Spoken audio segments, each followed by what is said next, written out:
Toboa nakuelekeza sasa. Nakuelekeza hapa kiutu uzima wewe kutoboa. Oya, ni aje? Kama kaa. Uko poa mwana? Niko good mwana. Niko na nani hapa kwanza mwana? Luda. I say Luda, nina swali moja hivi. Hivi wewe kwa upande wako ni bora upoteze simu au upoteze mpenzi wako? Ila kaka kwa haraka. Get ready. Kwani nipoteze mpenzi kutokana na simu ndio. Sio samani tu ya bei ya simu tukiongelea hapa tunaongelea. Simu yangu inaniingiza kiasi gani? Ile simu yangu ndio maisha yangu. Haya. Hata huyo mpenzi wangu nilimpata kupitia simu yangu.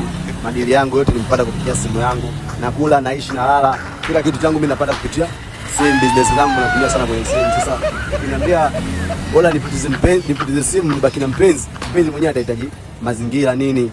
Alafu kama sina simu ambayo inaingizia pesa, uone kama hapo kutakuwa ni changamoto. Kwa hiyo aende, nitatafuta mwingine, atakuja kulikava, maisha yataendelea.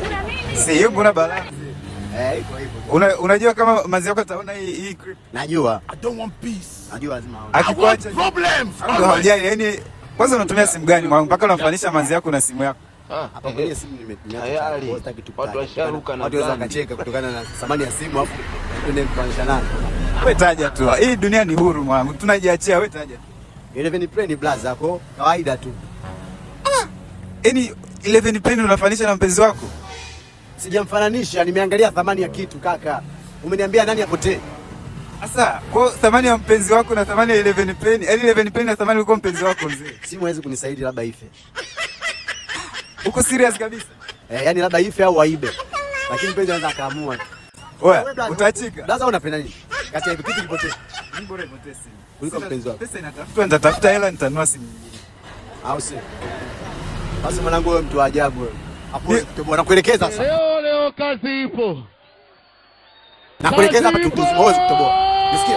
Yaani wewe kwanza wewe kwenye kikao chetu usije. Yaani haiwezekani kwamba uelekeze mademu, afu namna gani vipi ofisi uitelekeze. Au unauza mahindi kwamba yani wewe nani hauwezi kutumia simu kuingiza pesa? Yaani unaendekezaje mapenzi blaza, unaachana na masuala ya nini?